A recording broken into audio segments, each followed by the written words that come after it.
আসসালামু আলাইকুম। সংবাদে আপনাদের সবাইকে স্বাগত জানাচ্ছি। আমি ফিরোজ তোহা। শুরুতেই সংবাদ শিরোনাম। বাংলাদেশের সর্বশেষ গুরুত্বপূর্ণ আপডেট সংবাদে আপনাকে স্বাগত। শুরুতেই সংবাদ শিরোনাম, পরে বিস্তারিত। শুরুতেই জানাবো, শেখ হাসিনার ভাগ্নি টিউলিপের 10 বছরের জেল হতে পারে। যুক্তরাজ্যের সাবেক সিটি মিনিস্টার টিউলিপ সিদ্দিকের বিরুদ্ধে দুর্নীতির তদন্ত করছে দেশটির ন্যাশনাল ক্রাইম এজেন্সি এনসিএ গোয়েন্দা সংস্থার কর্মকর্তারা। বাংলাদেশের দুর্নীতি দমন কমিশন দুদক এর সঙ্গে সম্প্রতি ঢাকায় এক গোপন বৈঠকের পর ব্রিটিশ কর্তৃপক্ষ এই তথ্য দেয় বলে জানিয়েছে ব্রিটিশ সংবাদ মাধ্যম ডেইলি মেইল। অভিযোগ রয়েছে, রূপপুর পারমাণবিক বিদ্যুৎ কেন্দ্রের চুক্তির মাধ্যমে টিউলিপ ও তার পরিবারের সদস্যরা 3.9 বিলিয়ন পাউন্ড আত্মসাৎ করেছে। এই প্রকল্পের 90% ঋণ এসেছে ক্রেমলিন থেকে, আর দায়িত্বে রয়েছে রাশিয়ান রাষ্ট্রীয় সংস্থা কোম্পানি রোসাটম। এছাড়াও টিউলিপের বিরুদ্ধে বাংলাদেশি ব্যবসায়ীর কাছ থেকে লন্ডনে বিনামূল্যে ফ্ল্যাট পাওয়ার অভিযোগ রয়েছে। এরপর জানাবো, হাসিনা ডাস্টবিন নিয়ে রুসির ব্যাপারীদের একহাত নিলেন মারুফ কামাল। বইমেলায় হাসিনা ডাস্টবিন ময়লা ফেলা নিয়ে আলোচনা সমালোচনা হচ্ছে। এ বিষয়ে সমালোচনাকারীদের প্রশ্ন রেখেছেন বিএনপির চেয়ারপারসন খালেদা জিয়ার সাবেক প্রেস সচিব প্রখ্যাত সাংবাদিক মারুফ কামাল খান। তিনি বলেছেন, সুরুচিকর মর্যাদা কি হাসিনার প্রাপ্য? তিনি হাসিনা ডাস্টবিন নিয়ে প্রশ্ন তোলায় রুসির ব্যাপারীদেরও একহাত নিয়েছেন।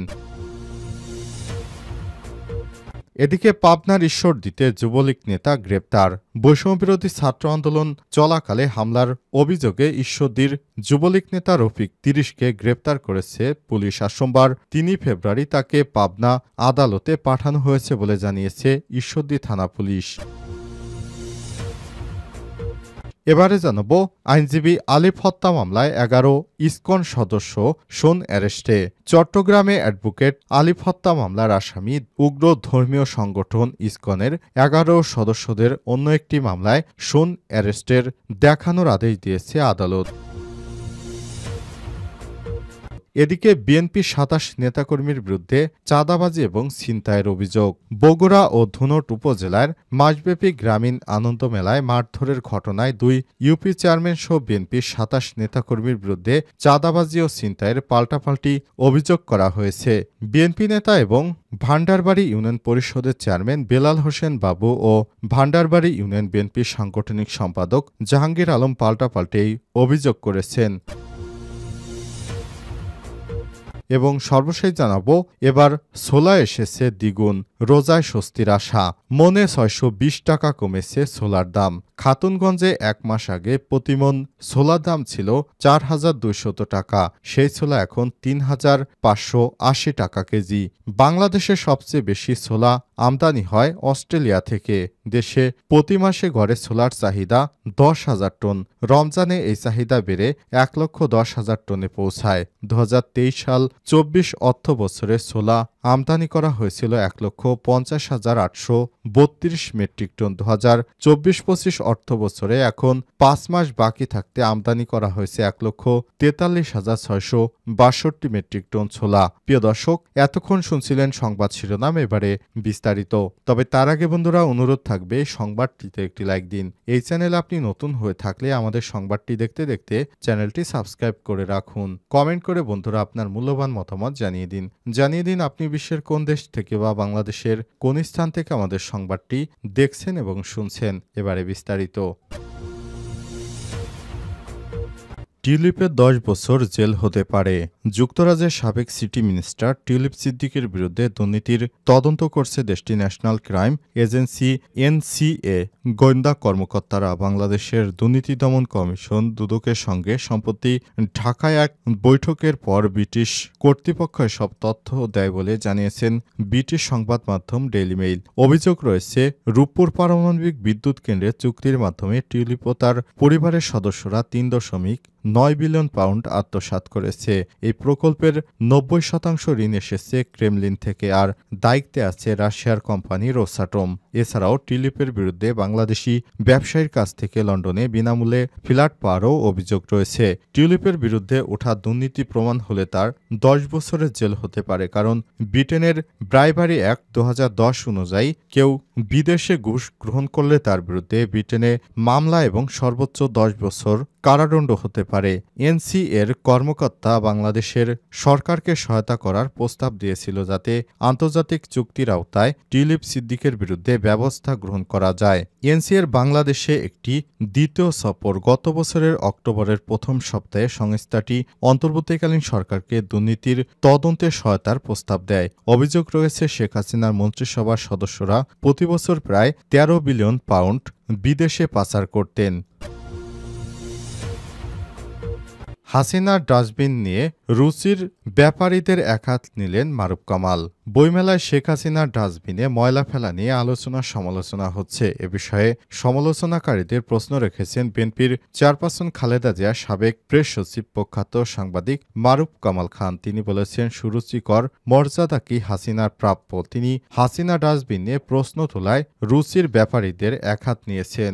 মারুফ কামাল খান নিজের ভেরিফাইড ফেসবুক আইডিতে এক পোস্টে লিখেছেন, হাসিনার রেজিমের সময় তার ভাষা মানুষের প্রতি মর্যাদাবোধ ও আচরণ আমরা দেখেছি ও শুনেছি। একই কথা প্রযোজ্য হাসিনার সমর্থক ও অনুগতদের বেলায়ও। রুচির এমন জঘন্য বিকৃতি নিয়ে প্রশ্ন তোলা কি এখন নিষিদ্ধ ছিল? তখন তো নিষিদ্ধ ছিল না, কিন্তু এ ব্যাপারে রুচির ব্যাপারীরা তখন কথা বলেনি। রুচির বিরুদ্ধে এখন তারা কেন কথা বলছে? এ সময় তিনি বলেছেন, এখন হয়তো সে নিষেধাজ্ঞা নেই, তাই রুচির ব্যাপারীরা ২১শে বইমেলায় শেখ হাসিনার ডাস্টবিনকে রুচির বিকৃতি বলে নিন্দেমন্দ করছে। আচ্ছা, সুরুচিকর মর্যাদা কি হাসিনার প্রাপ্য কিনা প্রশ্ন রেখেছেন তিনি। ওই পোস্টে তিনি আরও বলেছেন, দেশের বেশিরভাগ মানুষ হাসিনার অরুচিকর আচরণ, কুৎসিত ভাষা, ঘৃণ্যবাদের দ্বারা আক্রান্ত, অপমানিত, লাঞ্ছিত হয়েছে। খুন খারাপি, জুলুম, অত্যাচার, বিচার আলাদা অপমানিত নাগরিকরা কি হাসিনার প্রাপ্য চুকিয়ে দেবে না? তাদের সে অধিকার থেকে সুরুচির দোহাই দিয়ে কেন বঞ্চিত করা হবে? এ বিষয়ে প্রশ্ন রেখেছেন তিনি। ঈশ্বরদীতে যুবলীগ নেতা গ্রেপ্তার। বৈষম্যবিরোধী ছাত্র আন্দোলনে হামলার অভিযোগে ঈশ্বরদীর যুবলীগ নেতা রফিক ৩০কে গ্রেপ্তার করেছে পুলিশ। সোমবার ৩ ফেব্রুয়ারি তাকে পাবনা আদালতে পাঠানো হয়েছে বলে অভিযোগ ঈশ্বরদী থানা পুলিশের। গ্রেপ্তার রকি পৌর শহরের পিয়ারাখালী এলাকার মৃত নওশাদ আলীর ছেলে। ঈশ্বরদী থানার ওসি শহীদুল ইসলাম শহীদ জানান, ঈশ্বরদীতে বৈষম্যবিরোধী ছাত্র আন্দোলনে হামলার ঘটনায় গত ১৮ আগস্ট থানায় একটি মামলা দায়ের করা হয়। ওই মামলায় যুবলীগ নেতার সক্রিয় সদস্য রকি এজাহার নামীয় আসামি রাতভর অভিযান চালিয়ে যৌথ বাহিনীর সদস্যরা তাকে গ্রেপ্তার করে আদালতে পাঠিয়েছে। বৈষম্যবিরোধী ছাত্র আন্দোলনের বিপক্ষে অবস্থান করে শিক্ষার্থীদের উপর গুলিবর্ষণের ঘটনায় এই কুখ্যাত আওয়ামী লীগ এর যুবলীগ নেতাকে গ্রেপ্তার করেছে যৌথ বাহিনী। বৈষম্যবিরোধী ছাত্র আন্দোলনের সময় তিনি সরাসরি হত্যার সঙ্গে জড়িত ছিলেন বলে অভিযোগ পাওয়া গেছে। ঈশ্বরদী থানার ওসি শহীদুল ইসলাম শহীদ জানান, ঈশ্বরদীতে বৈষম্যবিরোধী শিক্ষার্থীরা আন্দোলন করছিল। এই আন্দোলনের সময় তিনি শিক্ষার্থীদের বিরুদ্ধে সক্রিয় ভূমিকা পালন করেছিলেন। এই ঘটনা কারণে গত ৫ই আগস্ট শেখ হাসিনা পালিয়ে যাওয়ার পর ১৮ আগস্ট থানায় একটি মামলা দায়ের করা হয়। ওই মামলায় এই যুবলীগের নেতা সক্রিয় সদস্য রকি এজাহার নামীয় হত্যা মামলার আসামি। এরপর দীর্ঘদিন তিনি আত্মগোপনে ছিলেন। গোপন সংবাদের ভিত্তিতে যৌথ বাহিনীর অভিযানে তাকে গ্রেপ্তার করতে সক্ষম হয়েছি বলেও জানান তিনি। আইনজীবী আলিফ হত্যা মামলায় ১১ ইসকন সদস্য সোন অ্যারেস্ট। চট্টগ্রামে অ্যাডভোকেট আলিফ হত্যা মামলার আসামি উগ্র ধর্মীয় সংগঠন ইসকনের ১১ জন সদস্যকে অন্য একটি মামলায় সোন অ্যারেস্ট দেখানো হয়েছে। আর সোমবার সকালে কড়া নিরাপত্তার মধ্য দিয়ে আসামিদের আদালত চত্বরে তুলে পুলিশের কাজে বাধা ভাঙচুরের আলাদা মামলায় সোন অ্যারেস্ট দেখানোর আবেদন করেছে পুলিশ। শুনানি শেষে চট্টগ্রাম মেট্রোপলিটন ম্যাজিস্ট্রেট আবু বকর সিদ্দিকের আদালত তাদেরকে গ্রেপ্তারে দেখানোর অনুমতি দেয়। এরা সবাই আইনজীবী সাইফুল ইসলামের খুনের মামলায় এজাহারভুক্ত আসামি। গত ২৬ জানুয়ারি বিকেলে তাদেরকে সেবক কলোনি এলাকা থেকে গ্রেপ্তার করেছে পুলিশের সদস্যরা। সেদিন রাতেই আইনজীবী আলিফকে খুনের মামলায় গ্রেপ্তার দেখিয়ে আদালতে তাদের কারাগার পাঠানোর নির্দেশ দেয়। আসামিরা হলেন প্রেমনন্দন দাস ১৯, রণব দাস 24, বিধান দাস 29, বিকাশ দাস 24, রুমিত দাস 30, রাজ কাপুর 55, সামির দাস 25, শিবকুমার দাস 23, ওম দাস 26, অজয় দাস 30 ও দেবীচরণ 36। গত 26 নভেম্বর ইসকনের বিতর্কিত নেতা চিন্ময় দাসের গ্রেপ্তারকে কেন্দ্র করে চট্টগ্রাম আদালত ভবনে দিনে দুপুরে তাণ্ডব চালায় ইসকনের সন্ত্রাসীরা। এক পর্যায়ে রাষ্ট্রপক্ষের আইনজীবী অ্যাডভোকেট সাইফুল ইসলাম আলিফকে নৃশংসভাবে কুপিয়ে হত্যা করে ইসকনের এই সন্ত্রাসী গোষ্ঠী এদেরকে আইনের আওতায় নেওয়া হয়েছে।